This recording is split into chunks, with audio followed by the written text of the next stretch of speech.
या एक दो दिन में, एक दो दिन में नहीं। हेलो, गुड इवनिंग स्टूडेंट्स, कैसे हैं। और आज आपका हिंदी का पहला पेपर हो चुका है और अगला बीएसटी का पेपर है ना, व्यवसाय अध्ययन का पेपर है। तो आज हम लोग पढ़ेंगे व्यवसाय अध्ययन का चैप्टर 12 उपभोक्ता संरक्षण। तो उपभोक्ता संरक्षण होता क्या है, उपभोक्ता संरक्षण का महत्व क्या है और उपभोक्ता किसे कहते हैं। ठीक, यानी कि उपभोक्ता संरक्षण अधिनियम 1986 के अंतर्गत उपभोक्ता कौन होता है, उपभोक्ता में किसे किसे शामिल किया जाता है, इन सब चीजों के बारे में, उपभोक्ता के अधिकार कौन कौन से होते हैं, उत्तरदायित्व कौन कौन से होते हैं, इन सब चीजों के बारे में आज हम लोग बात करेंगे। तो चलते हैं। Welcome to MIIT commerce classes.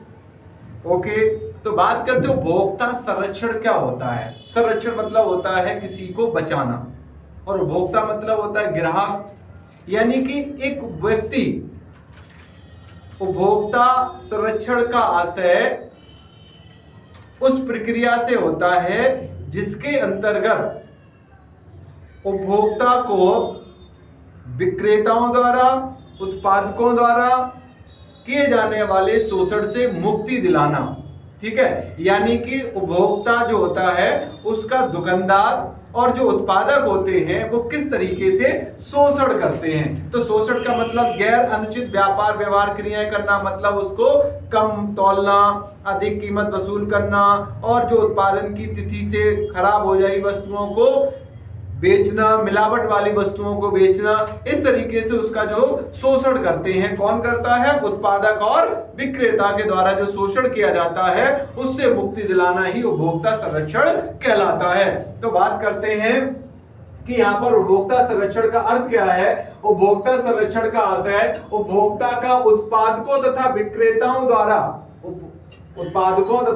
विक्रेताओं द्वारा किए जाने वाले शोषण से मुक्ति दिलाना है तथा उसके हितों की रक्षा करना ही उपभोक्ता संरक्षण कहलाता है।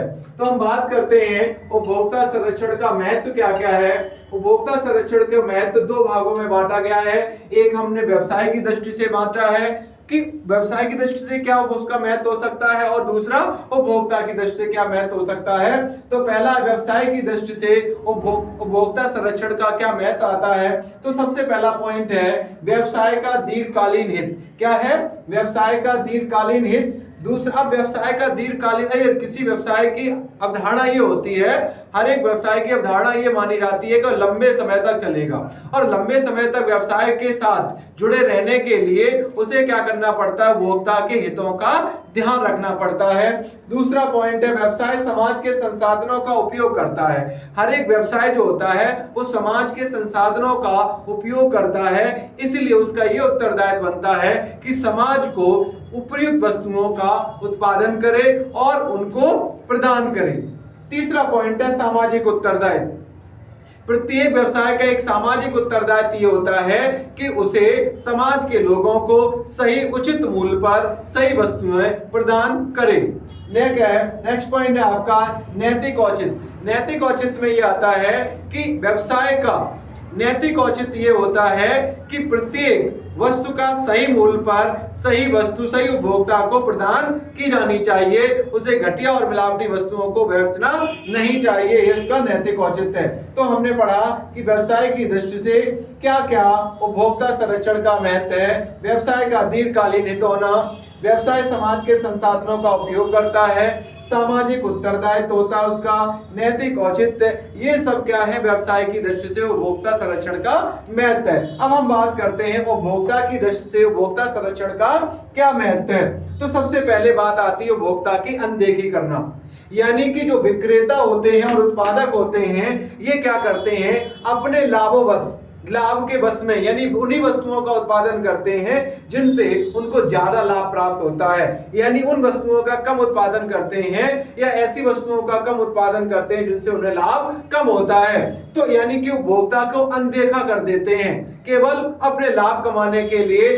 वो कहीं तक भी गिर जाते हैं और मिलावटी वस्तुओं को बेचना स्टार्ट कर देते हैं। असंगठित उपभोक्ता, असंगठित उपभोक्ता क्या है कि भारत एक ऐसा देश है जहां पर उपभोक्ताओं का संगठित रूप नहीं पाया जाता, बल्कि कैसे होते हैं, वो असंगठित हैं, बिखरे हुए हैं। इसलिए कोई भी विक्रेता या दुकानदार या उत्पादक के द्वारा उसका शोषण बहुत आसानी से किया जा सकता है और इसके कारण उपभोक्ता संरक्षण का महत्व और ज्यादा बढ़ जाता है कि उसके हितों की रक्षा की जा सके। फिर लास्ट पॉइंट आता है उपभोक्ता का बड़े पैमाने पर शोषण। यानी आज प्रतियोगिता के युग में उपभोक्ता का शोषण बहुत बड़े पैमाने पर किया जा रहा है, क्योंकि प्रत्येक कंपनी के बीच में गला काट प्रतियोगिता चल रही है, जिसके कारण हर एक कंपनी वस्तु का मूल्य बाजार में प्रतियोगी मूल्य रखने के कारण वह उपभोक्ता को क्या करता है, अनदेखा कर देता है। ऐसी स्थिति में उपभोक्ता संरक्षण का महत्व और अधिक बढ़ जाता है। तो ये हमने पढ़ा उपभोक्ता की दृष्टि से क्या क्या उसका महत्व था। पहला पॉइंट था उपभोक्ता की अनदेखी करना, दूसरा पॉइंट असंगठित उपभोक्ता, तीसरा पॉइंट था उपभोक्ता का बड़े पैमाने पर शोषण। अब हम बात करते हैं कि उपभोक्ता किसे कहते हैं, उपभोक्ता क्या होता है। अर्थशास्त्र में अलग उपभोक्ता होता है और व्यवसाय अध्ययन में यानी उपभोक्ता संरक्षण के अंतर्गत उपभोक्ता अलग होता है। तो हम यहाँ बात करते हैं कि उपभोक्ता संरक्षण अधिनियम में उपभोक्ता का आशय उस व्यक्ति से लगाया जाता है जो किसी वस्तु या सेवा का उपयोग करने के लिए उसका मूल्य चुकाता है या उसको किराए पर लेता और उसके लिए भुगतान करता है। तो ऐसे व्यक्ति को हम उपभोक्ता कहते हैं। जैसे मान लीजिए कमला अपने मामा के यहाँ जाती है और उसके मामा ने उसको एक फ्रिज दे देते हैं, तो क्या कमला, अगर मान लीजिए कमला का फ्रिज खराब हो जाता है तो कमला अपने मामा के ऊपर तो क्लेम नहीं कर सकती है कि मुझे फ्रिज क्यों खराब दे दिया, है ना। तो उपभोक्ता, क्योंकि उसने उसके बदले कोई मूल्य नहीं चुकाया है, इसलिए वह उसका उपभोक्ता नहीं माना जाएगा। तो इस तरीके से उपभोक्ता वह व्यक्ति होता है जो किसी वस्तु या सेवा को किराए पर लेता है और उसके बदले में उसका भुगतान करता है, तो उसे हम क्या कहते हैं, उपभोक्ता कहते हैं। अब उपभोक्ता में किस किस को शामिल किया जाता है, ठीक। तो पहला पॉइंट आता है कोई व्यक्ति होता है उपभोक्ता। दूसरा कोई संस्था हो सकती है, कोई समूह हो सकता है या कोई संगठन हो सकता है जिसमें उपभोक्ता शामिल आते। फिर आती है सरकार, चाहे वो राज्य सरकार हो या केंद्र सरकार हो या लोकल गवर्नमेंट हो, वो भी एक उपभोक्ता मानी जाती है अगर उसने किसी वस्तु या सेवा का उपयोग किया और उसके बदले मूल्य चुकाया और वह मूल्य के बराबर उसको सेवा नहीं मिल पा रही है, तो वह भी उसके लिए उपभोक्ता कहलाएगी। किसी व्यक्ति की ओर से कानूनी उत्तराधिकारी, यानी कि जैसे बहुत सारे व्यक्ति होते हैं तो उनके बिहाफ पर यानी कोई भी व्यक्ति कानूनी तौर पर वो केस दायर कर सकता है और वह उपभोक्ता कहलाएगा।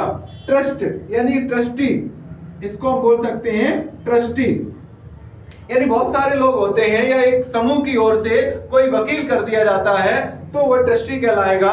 उसकी देख रेख करने के लिए कानूनी तौर पर उसको रखा गया है, तो वह भी उपभोक्ता की श्रेणी में ही शामिल किया जाएगा। इस तरीके से हम लोगों ने उपभोक्ता का अर्थ, उपभोक्ता संरक्षण का महत्व और उपभोक्ता किसे कहते हैं, उपभोक्ता में किस किस को शामिल किया जाता है, ये सारी चीजों को पढ़ा।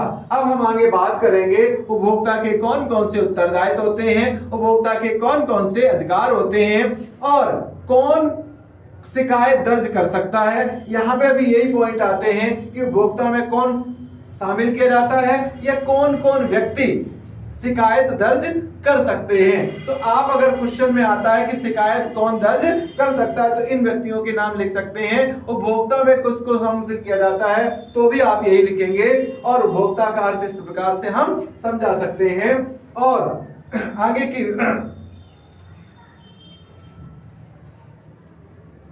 चलो ठीक है,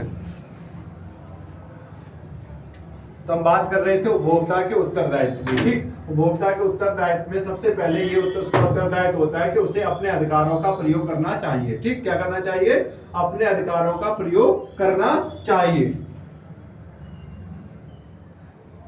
यानी प्रत्येक उपभोक्ता का ये उत्तरदायित्व होता है कि उसके जो अधिकार दिए गए हैं, उसके 6 अधिकार दिए गए हैं, उन अधिकारों का उसे प्रयोग करना चाहिए, उसकी जिम्मेदारी बनती है। दूसरा पॉइंट है रसीद लेना ना भूले।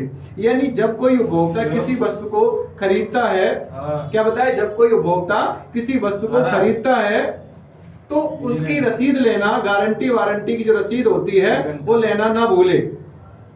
फिर आए मानक वस्तुएं ही खरीदे, मानक वस्तुएं ही खरीदे, यानी एक उपभोक्ता को हमेशा ये चाहिए कि उसको हमेशा कैसी वस्तुएं खरीदनी चाहिए, क्वालिटी कॉन्शियस गुड्स खरीदने चाहिए, यानी हमेशा मानक वस्तुएं ही खरीदनी चाहिए, यानी प्रमाणित वस्तुएं खरीदनी चाहिए। जैसे अगर वो बिजली की वस्तुएं खरीद रहा है तो उसको ISI मार्क वाली वस्तुएं खरीदनी चाहिए, गोल्ड की वस्तु खरीद रहा है तो हेलो मार्क, ठीक है, लगा होना चाहिए।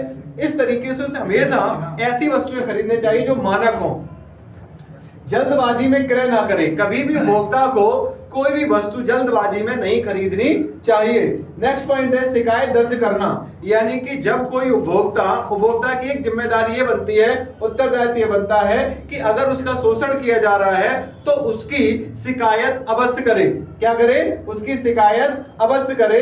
दूसरा है लुभाने विज्ञापनों के चक्कर में ना पाना, यानी कि प्रत्येक उपभोक्ता का उत्तरदायित्व ये होता है कि आज अलग अलग सोशल मीडिया पर बहुत सारे लुभाने विज्ञापन आते हैं, इन लुभाने विज्ञापनों के चक्कर में उसको नहीं फंसना चाहिए। अगर वो फंस जाता है तो उसकी जिम्मेदारी होती है कि वह ऐसे विज्ञापनों के चक्कर में बिल्कुल नहीं आना चाहिए। कहता है विदेश जाए लाखों कमाएं, ठीक, तो ऐसे विज्ञापन में उसको नहीं फंसना चाहिए। फिर नेक्स्ट पॉइंट है, मतलब इसके उपभोक्ता के उत्तरदायित्व होते हैं कि अपने अधिकारों का प्रयोग करना चाहिए उसे अच्छे से। दूसरा, रसीद लेना ना भूले, यानी गारंटी वारंटी की कैश मीमो लेना आदि ना भूले।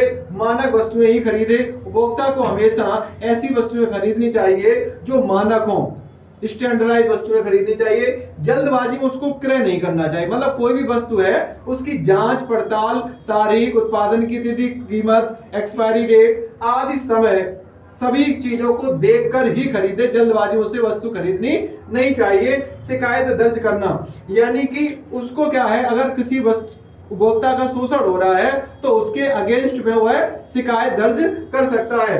लुभावनी विज्ञापनों के चक्कर में ना आना, यानी कि प्रत्येक उपभोक्ता के ये उत्तरदायित्व होता है कि उसके लुभावनी विज्ञापनों के चक्कर में उसके नहीं आना चाहिए।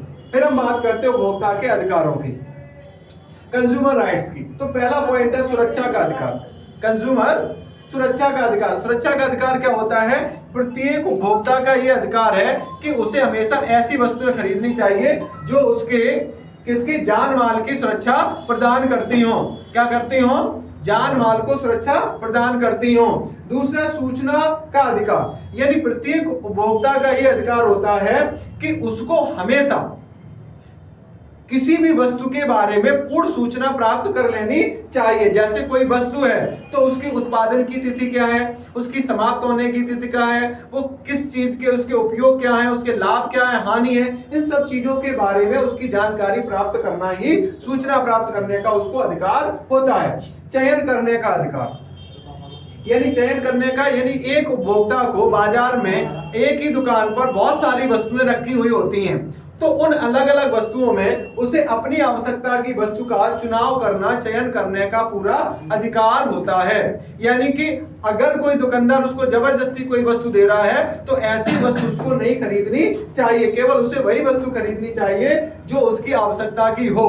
दूसरा, शिकायत का अधिकार, यानी कि प्रत्येक उपभोक्ता का यह अधिकार होता है कि यदि किसी विक्रेता या दुकानदार के द्वारा, उत्पादक के द्वारा उसका शोषण किया जा रहा है तो वह उसके खिलाफ शिकायत दर्ज कर सकता है। इसके लिए सरकार ने त्रिस्तरीय प्रणाली बनाई है, जिला फोरम, राज्य आयोग और राष्ट्रीय आयोग। इसमें वह अपने कीमत के हिसाब से शिकायत दर्ज कर सकता है। क्षतिपूर्ति का अधिकार, यानी जब कोई उपभोक्ता किसी वस्तु को खरीदता है और उससे कुछ हानि होती है तो वह उसके बदले में क्षतिपूर्ति यानी कंपनसेशन पाने का अधिकार रखता है। उपभोक्ता शिक्षा का अधिकार, यानी कि प्रत्येक उपभोक्ता का यह अधिकार होता है कि उसे जागरूक होने के लिए अलग अलग संस्थाओं से शिक्षा प्राप्त कर सकता है, कि उपभोक्ताओं के अधिकारों के बारे में जानने का अधिकार होता है, उत्तरदायित्वों के बारे में जानने का अधिकार होता है। ये 6 पॉइंट हैं जो उपभोक्ता के अधिकार बताए गए हैं। पहला, सुरक्षा का अधिकार, सूचना का अधिकार, चयन का अधिकार, शिकायत का अधिकार, क्षतिपूर्ति का अधिकार, उपभोक्ता शिक्षा का अधिकार, ये अधिकार बताए गए हैं। इन अधिकारों के आधार पर उपभोक्ता को आज पूरे बाजार का राजा माना जाता है। सभी क्रियाएं उपभोक्ता के चारों ओर चलती हैं। ठीक।